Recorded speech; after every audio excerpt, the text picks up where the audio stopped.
Cuba tenemos grandes poemas y todos ellos constituyen el gran poema que es la Revolución Cubana, que hizo triunfar Fidel Castro.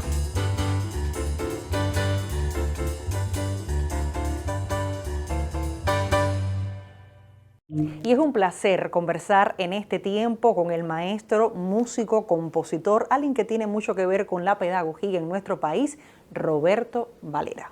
Qué gusto que haya aceptado la invitación de este espacio. Encantado de estar con ustedes. Vamos a hacer mucha historia en esta tarde, vamos a recordar momentos esenciales y es que le propongo el desafío de recordar 1961. ¿Usted tenía qué edad por aquel entonces? Más o menos 21 o 22 años. Hablamos de un joven con muchísimas ganas de hacer y que se iniciaba en el ámbito profesional, haciendo música también para el audiovisual cubano. En el 61 se fundaba la UNIAC. ¿Usted recuerda el contexto cultural de aquella época? Era un contexto cultural muy efervescente. Ocurrían muchas cosas en todas las artes, en la música, en el teatro, en la danza, en los escritores. Y bueno, no estaba muy lejos la realización de aquella reunión famosa en la Biblioteca de las Palabras a los Intelectuales con Fidel. Yo no soy de los fundadores específicamente de la UNIAC, pero entré muy pegadito a esa fundación en el primer año, porque aunque yo era muy joven ya tenía cierta obra realizada y otros creadores de la música me invitaron a pertenecer a la UNIAC. Ya yo había hecho música para el cine, o sea, había hecho música con Humberto Solás, Minerva traduce el mar, Revolución en el mar, otra película, otro documental. Había trabajado con Manuel Pérez, había trabajado con Alberto Alonso en el conjunto experimental de danza, con Luis Trápaga, o sea, ya tenía una obra realizada y me invitaron a que perteneciera a lo que en aquel momento se llamaba la sección de música.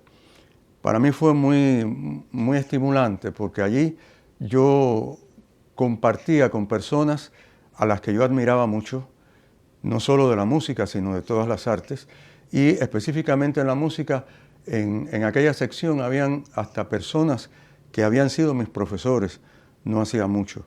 Allí estaba José Ardébol, estaba Edgardo Martín, músicos que yo admiraba muchísimo, como Enrique González Mantichi, como Iris Burguet, como Odilio Urfé, o sea, muchos músicos que para mí era un orgullo y un honor pertenecer a esta asociación. Y bueno, casi ha sido mi vida porque nunca he dejado de pertenecer. En aquel momento casi siempre yo era el más joven en las reuniones del grupo, ahí con todas aquellas personas, ya muchas de 60, 70 años, y yo era un muchachito en aquella época, bueno, relativamente, y me sentía muy bien verdaderamente. A ello han hecho referencia nuestros invitados, a esa convergencia cultural y también generacional, porque se encontraban diversos artistas, creadores, y usted hablaba de los músicos, pero también daba la posibilidad el encuentro con otras manifestaciones, crear foros, debate. ¿Qué recuerda de aquellos encuentros entre los artistas? A veces se habla mucho de debates ahora, pero en realidad la UNIAC siempre ha sido una institución de debate, de compartir. Y eso hacía que uno se reuniera, no sé, en los congresos, en las preparaciones de los congresos, con artistas de todas las manifestaciones. Ahí yo me podía encontrar con Rosita Fornés, con Luis Carbonell, con Esther Borja, bueno, por decir algunos nombres, con Celina González, y compartíamos todos, y en esas reuniones, como los artistas siempre somos muy, en general, extrovertidos y no tenemos pena de decir muchas cosas que pensamos, las reuniones aquellas eran muy agradables, muy divertidas y a veces complicadas, difíciles, porque allí se trataba cualquier problema, porque partiendo de las artes, lo mismo podíamos hablar de cualquier problema que tuviera que ver con la sociedad cubana. Yo quería recordar una cosa, porque ahorita hablabas de la juventud y el encuentro de generaciones, que por mi edad en aquel momento yo pertenecí a la directiva de la sección de música, pero en aquel momento también, más o menos al principio, se crea lo que sería el antecedente de la Asociación Hermanos Saiz. Allí se crea la Brigada Hermanos Saiz, que en un principio estaba auspiciada por la UNIAC. Y a mí se me dio el caso de que yo pertenecía simultáneamente a la Asociación de los Adultos y la Asociación de los Jóvenes. O sea que fue una cosa muy bella y muy estimulante. Participaba tanto en los eventos que hacíamos los jóvenes como en los festivales y los encuentros musicales que hacía la Asociación de Músicos. Desde el principio, la Asociación de Músicos organizaba, en la parte que se refería a la música de conciertos, festivales le llamábamos jornadas de música cubana. Después evolucionamos hacia los festivales de los países socialistas, festivales internacionales, y todavía eso se mantiene hasta nuestros días. O sea que fue también un foro en el cual los músicos podíamos presentar y estrenar muchas de nuestras obras. Una buena parte de mi obra creadora fue estrenada en esos festivales de la UNIAC. Así que figúrate si para mí no ha sido importante la UNIAC.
Usted hablaba hace algunos instantes de que en un inicio lo que hoy conocemos como Asociación de Música fue la sección de música. ¿Qué características tenía? ¿Incluía solamente artistas en un inicio que estaban en la capital del país? ¿Cuándo fue creciendo para el resto de las provincias? Bueno, siempre, desde el principio había artistas que no pertenecían a la capital del país, porque eran artistas que habían ya ganado un reconocimiento nacional. Y bueno, yo me recuerdo de Electo Silva, me recuerdo de él porque tenía mucha relación con él a través de la música coral, de Bonne. O sea, habían nombres de todo el país que ya habían... lo que pasa es que no existía, no se había desarrollado toda esta esta cosa que tenemos hoy, de que tenemos sedes en todas las capitales de provincia. Pero ya por eso se llama Unión de Escritores y Artistas de Cuba. O sea, desde el principio tuvo una idea nacional. Ahora que esa idea se ha ido perfeccionando, ya en este momento tenemos secciones muy fuertes, muy desarrolladas y con una vida cultural muy intensa prácticamente en todas las provincias de Cuba. Y dentro de las secciones, la de música destaca en número y también en eventos y en acciones. Usted estuvo al frente de la asociación. Yo he participado en la asociación como dirigente prácticamente en todos los cargos que tiene. Yo he sido presidente, vicepresidente, presidente de la sección de compositores. He sido también vicepresidente de la Unión de Escritores y Artistas de Cuba y bueno, y miembro toda mi vida desde el triunfo de la Revolución para acá. He sido miembro de esta institución. Es decir, ha tenido la oportunidad de diferentes puntos de vista analizar y vivir dentro de la Asociación de Escritores y Artistas de Cuba. ¿Recuerda durante el tiempo que estuvo frente a esta asociación algunos de los eventos que hayan surgido, alguna actividad relevante que se mantenga o que sencillamente recuerde por el impacto que tuvo? Bueno, es que son tantas, pero te diré que yo no me perdía los festivales que hacía, por ejemplo, la Asociación de Cine, Radio y Televisión. Ahora son los Caracoles, pero siempre hicieron, yo siempre me colaba. Como también me interesa la literatura, la poesía, también me colaba en muchos eventos de la Asociación de Escritores. Iba a exposiciones porque además éramos amigos, nos invitábamos unos a otros. Oye, mañana expongo en la galería tal, y me invitaban y íbamos. Y así nos relacionábamos con todas las artes. Esto es otra cosa bella que ha propiciado la Unión de Escritores y Artistas de Cuba.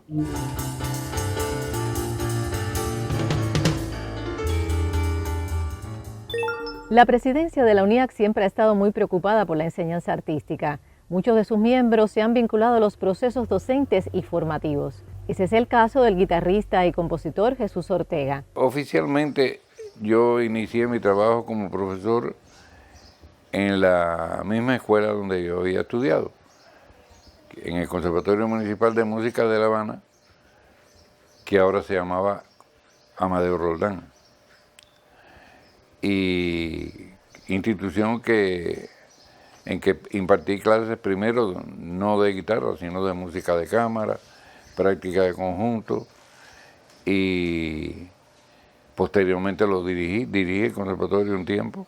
En la década de los 80, cuando Carlos Fariñas era el decano de la Facultad de Música, el maestro Ortega comenzó a impartir clases en el Instituto Superior de Arte. Creo que fue en el 82 exactamente que mi maestro, Nicola, decidió jubilarse.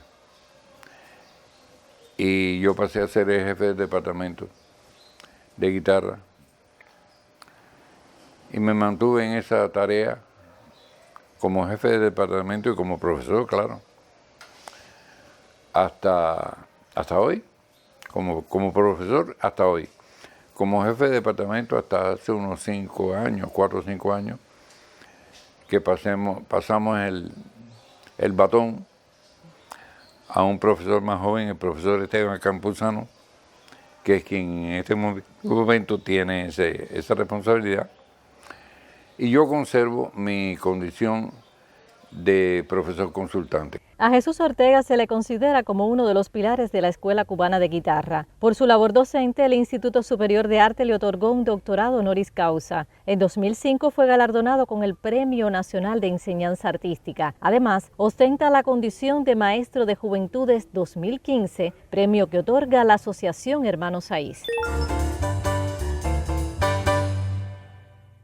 Usted también ha tenido una participación notable dentro de la enseñanza artística y la UNIAD. También ha impulsado el desarrollo y también el debate y la polémica en torno a las mejores maneras de enseñar en nuestras escuelas.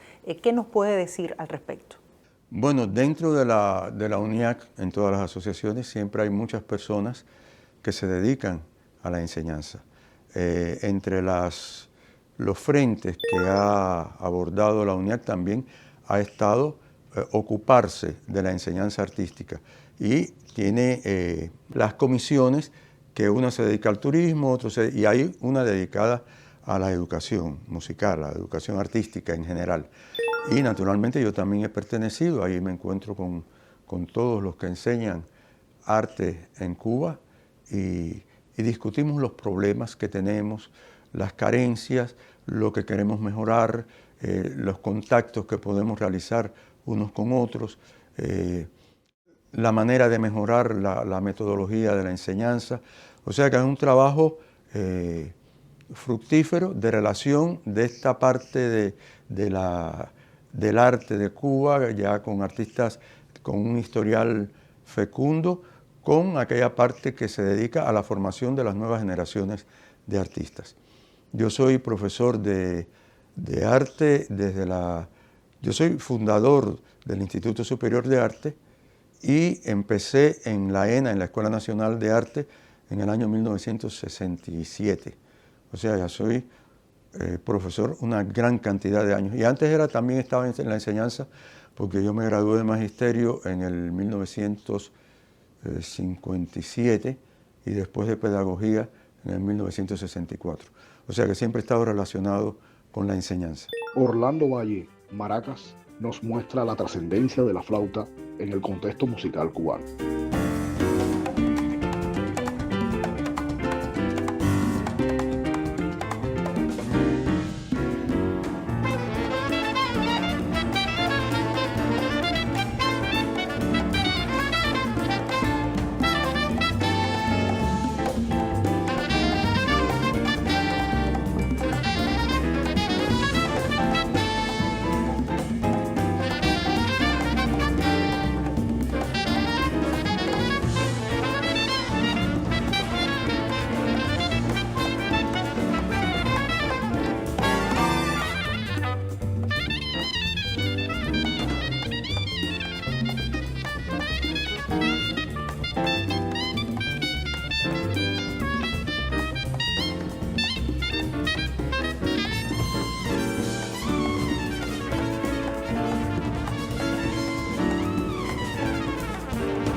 ¿Recuerda qué debate ha existido en torno a la enseñanza artística? Sé que uno de los temas que ha abordado la UNIAC es la enseñanza de la música popular, quizás en las academias, y esto ha sido un debate interesante, intenso. Solo por mencionar este ejemplo, ¿pudiera abordar este o quizás sumar otro?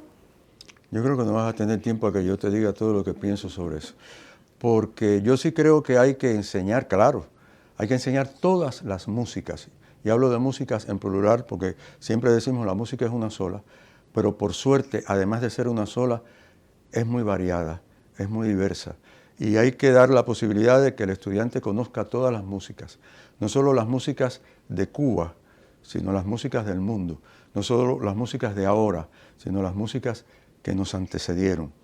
Pero también hay que tener en cuenta que en la enseñanza de la música hay una historia muy larga, porque la música es un arte muy viejo, que tiene su metodología. Y a veces te dice cualquiera, no, yo entré en la escuela de música para estudiar música clásica. Y yo siempre le digo, no, tú entraste en la escuela de música para estudiar música. Ahora, que tú para aprender música tengas que tocar a Bach y tengas que tocar a Chopin, eso no quiere decir que eso sea lo único que tú tienes que aprender, pero tienes que pasar por ahí. Como el que estudia danza tiene que pasar por el ballet, o el que estudia, no sé, pintura, a lo mejor tiene que hacer algo de pintura figurativa y copiar cosas. O sea, hay cosas de las metodologías de las artes que hay que respetar y hay que cuidar. Y si tú estudias, no sé, actuación, tú tienes que hacer lo mismo, teatro contemporáneo y teatro popular, como tienes que actuar a Lorca o a Durremat o a cualquiera de los grandes del teatro. O sea que es muy complejo. Y la enseñanza no lo puede abarcar todo, pero te tiene que dar muchas llavecitas para que tú puedas abrir muchas puertas de acuerdo a tu vocación y a tu experiencia. Siempre es bueno escucharle porque esos criterios han estado presentes en los debates de la UNIAC para mejorar nuestra enseñanza artística, mejorar procesos artísticos y también el debate que sostenemos como sociedad. Un país futuro necesita una UNIAC también de futuro. Para Roberto Valera, ¿cómo debería ser esa UNIAC? Bueno, esa UNIAC debería siempre estar cerca del pueblo cubano, porque en realidad es una institución del pueblo cubano y tiene que estar muy conocedora de toda la problemática de nuestra nación. O sea, no puede centrarse como en una, no sé, una urna o una cosa de cristal separado del resto de la sociedad. Y debe estar muy al tanto del progreso del mundo, progreso no solo artístico, sino científico, y debe seguir al mundo, estar a la altura del mundo, sencillamente. Muchísimas gracias por aceptar nuestra invitación. Gracias a usted.